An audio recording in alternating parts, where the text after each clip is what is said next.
Files and teams. In order to edit a file, you simply navigate to the team where the file resides in. In this case, you can see I'm in Human Resources. I could go to the General channel. I can click on Files and see if any files are there to edit. In this particular case, the files I'm interested in are in the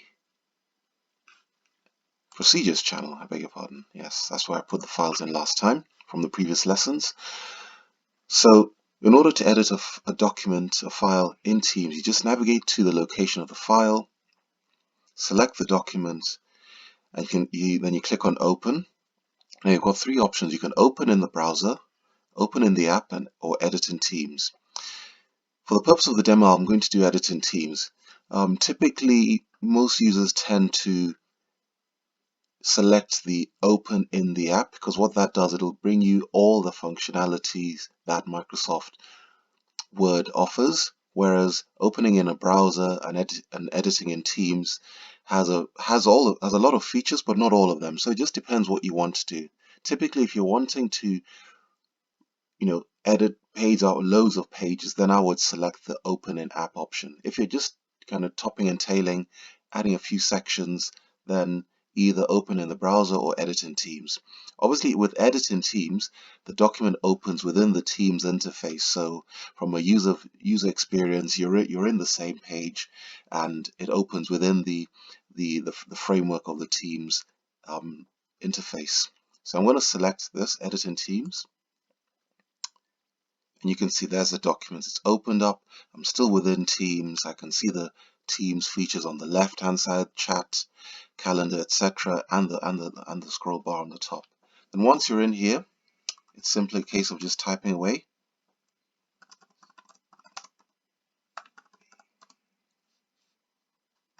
Largest section, for example. So I'm just going to write some text here, and you can see I've got a lot of Microsoft formatting functionality, so I can make things bold or unbold, color them.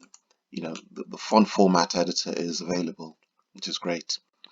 So that's how I would edit the document. Now, the great thing about Teams is the fact that multiple people can work on a document at the same time. So suppose I'm working on this document, which is called Guidelines to Policies and Procedures.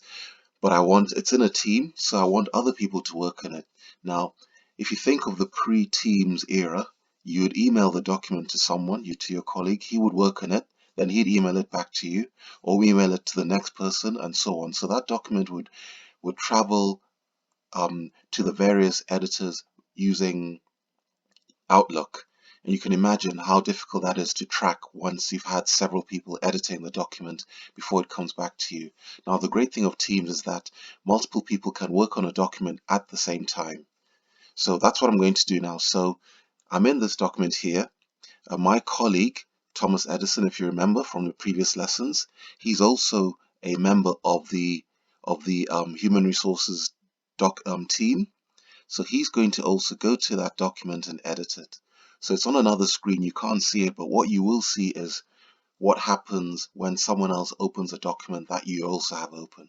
So Thomas is going to open the document, and he's going to start working on another section. So he opens the document, he starts typing away part 1. So he's going to type part 1.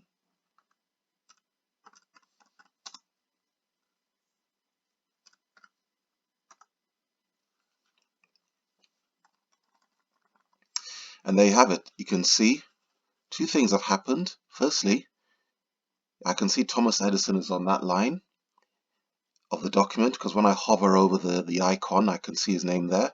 And also on the top right, you can see the other participants. So right now, it's just Thomas Edison is on the same document as myself. If you imagine the scenario had 3, 4, 5 people on the document, they would all appear here, and you would be able to identify where they are on the document because there would be a little cursor that's kind of color coded. So if there was a person called Mary Smith, she may be in orange, and the icon would be in orange over the section that she's typing in. So it's a great way for multiple people to work on the document. You're not relying on email to send the document back and forth. I can leave this document and Thomas can continue to work on it, and so on. And I come back to that document, I'd see what changes Thomas has made. So it's a great way. You just simply need to go back to the team, go back to the document, and you see what changes your co-authors have made. You don't have to go through multiple emails to find out where the latest version of that document is. So it automatically saves the information and you can see it. So that's a great capability of Teams. You can work on your document by yourself, or you can have your co-workers edit the document at the same time. Once I finish working on the document myself, I just simply click on close, and Thomas is still working on the document, which is fine, and a few other users.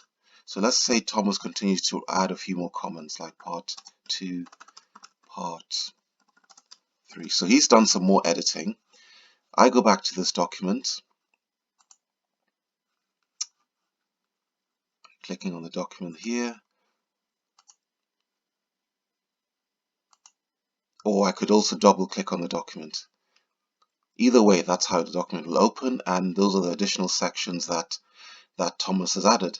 Interestingly as well, a great new feature of Worders as well is that there's a feature called Activity Catch-up. So you can see I've been notified that Thomas Edison made changes to the document since I closed it, and it's highlighted those changes. So that's a great feature. You could have the document in Teams, get your co-workers to work on it, you come back to it, and you have a nice little activity bar that tells you who's done what where.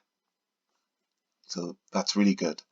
So one-stop shop. So Teams, Microsoft, that's just showing a real game changer, a great way to be super effective and efficient in your work. So thank you very much for listening.